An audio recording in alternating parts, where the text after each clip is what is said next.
দেখেন ভাইরা, এতদিন বিজেপি সরকার বলছিল যে হিন্দু খাতরে মে হ্যায়। হালাকে এই যে পরিস্থিতি এখন সত্যিকারই হিন্দুরা খাতরার মধ্যে আছে। বিজেপি সরকার কি করলো? রাস্তায় নামাজ পড়া বন্ধ করলো, জোরে লাউডস্পিকার বাজানো বন্ধ করলো, অর্থাৎ আমাদের আজান বন্ধ করলো, যেটা ডাইরেক্ট বলতে পারছে না আজান বন্ধ করলো। তৃতীয় হচ্ছে কুরবানি বন্ধ করলো। আর তিনোটার মধ্যে রয়েছে হিন্দু নিধন করার সব থেকে বড় পরিকল্পনা। দেখেন, আমরা শুক্রবারে একদিন রাস্তায় অনেক লোক হয়, জায়গা হয় না, মসজিদে রাস্তায় গিয়ে নামাজ পড়ি, আমাদের কোনো সমস্যা নেই। যত পুজো পার্বণ সব রাস্তাতেই হয় হিন্দু ভাইদের। দ্বিতীয় কথা কুরবানি, আমরা কুরবানি করবো না, গরু খাবো না, কিন্তু গরুর ব্যবসা তো সব থেকে বড় ব্যবসা আমাদের হিন্দু সনাতন ভাইদের আছে, ক্ষতি কাদের হলো?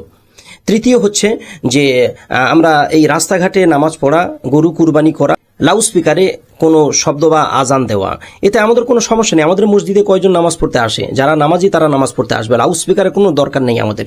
কিন্তু যত পুজো পার্বণ যাহা কিছু হয় সব মাইকেই হয়, বিশাল সাউন্ড দিয়ে ডিজে বাজনা দিয়ে করে, এতে আমাদের কোনো ভয় নাই। এতে হিন্দু খাতরে মে হ্যায়, সত্যিকারে খাতরে মে হ্যায়।